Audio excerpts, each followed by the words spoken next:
Hello everybody, my name is Lauren Marchant, and since September I've been investigating the effects of ecological and genetic factors on the rate of plasmid transfer in Escherichia coli. So, what are plasmids? Plasmids are small circular DNA transferred during conjugation. Now, bacterial plasmids are known to catalyse bacterial evolution and adaptation. Perhaps the most well-known example of this is their role in the global spread of antibiotic resistance. Now, plasmid carriage, however, is associated with costs. For example, plasmid carriage imposes metabolic burdens upon the host bacteria. Here's a quick little animation demonstrating plasmid transfer via conjugation. So, now that we've established what plasmids are, why study plasmids? Well, the costs associated with plasmid carriage pose the question, how are plasmids maintained in the absence of selection for plasmid-encoded genes? One theory is that plasmids are maintained by high levels of plasmid transfer. There's actually little research on the determinants of plasmid transfer, and my research aims to change this. So, the bacteria used in my study were collected from 84 sites prior to my research beginning, 84 cowpats over 9 different sites. Now, this is roughly 10 cowpats per field. I used 14 strains of E. coli in my experiments, and I observed the R1 plasmid, which is well documented in nature and resistant to multiple antibiotics. So, I went into my study with 3 main hypotheses.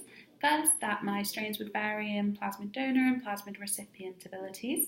Secondly, that variation in genetic background would induce variation in conjugation rate. And lastly, that ecological factors would have an effect on the rate of plasmid transfer. So, I conducted 4 experiments to test this. The first measuring plasmid recipient ability, the second plasmid donor ability, the third investigating the effect of genetic background on conjugation rate. This experiment had 3 treatments: kin, serotype, and those of no relation. Serotype refers to a variable gene sequence that was shared in bacteria. My last experiment investigated the effect of environment on conjugation rate. Now, I used 2 antibiotics, kanamycin and rifampicin, and an amino acid, DAP, to mark plasmid recipients, donors, and transconjugates. Now, transconjugates are bacteria that have received a plasmid via conjugation. So, in my first experiment, I used nothing to select for recipients. I used kanamycin and DAP to select for donors, and I used kanamycin alone to select for transconjugates. In all other experiments, rifampicin was used to select for recipients, kanamycin to select for donors, and kanamycin and rifampicin together to select for transconjugates. So, I conducted factorial ANOVAs to analyse the variation between conjugation rates. My data produced 2 main findings. First, there was large variation in recipient and donor abilities of each of my strains. Secondly, that there were high rates of transfer observed between kin.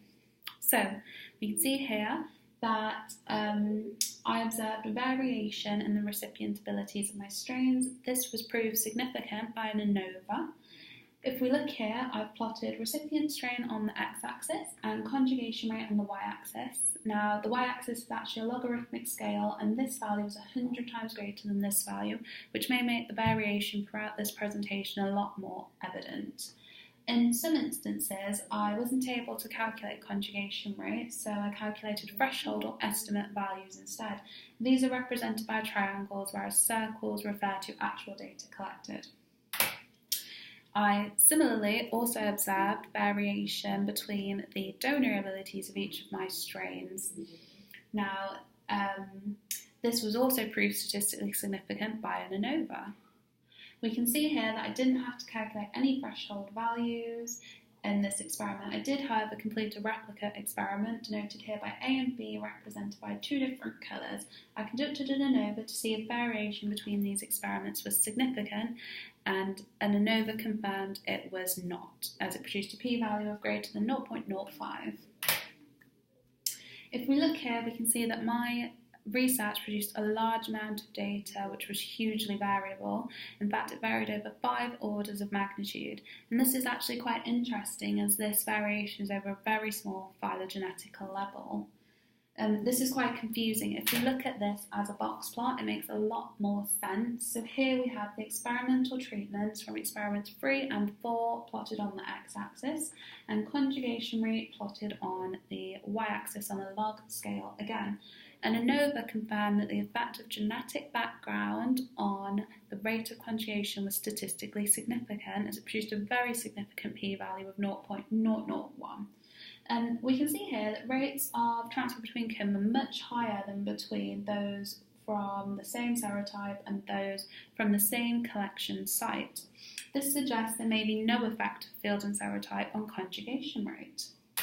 So, as previously mentioned, my research confirmed that the effect of genetic backgrounds had a significant effect on the rate of plasmid transfer. However, it didn't explicitly state where this variation occurred, so post hoc tests are needed in order to identify this, which is the next step in my experiment. So, although further analysis is needed, my results did strongly suggest that discriminant transfer between kin is exhibited by E. coli. Now, these conditions would promote kin selection and explain the persistence of costly plasmid transfer if plasmid transfer was an altruistic act between kin. My results also suggested that serotype is actually not a good indicator of relatedness as previously thought. Serotype is just one gene transferred horizontally that evolves quickly and may not be a sensitive enough measure for genetic relatedness.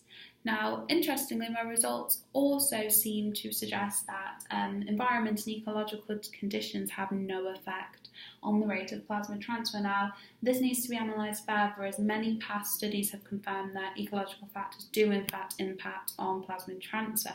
It may be that the environments used in my study, the collection sites, weren't varied enough to induce variation in conjugation rate. Now, you have to remember the tremendous sampling effort involved in studies such as mine, as although a large amount of bacteria were collected, in reality it was only a small number of strains from a small number of fields, and it only provides a relatively small window into the possible complexities.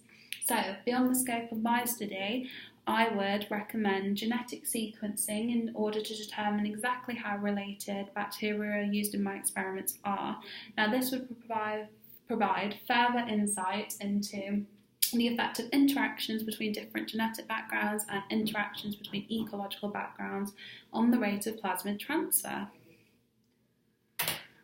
Thank you for listening. Any questions?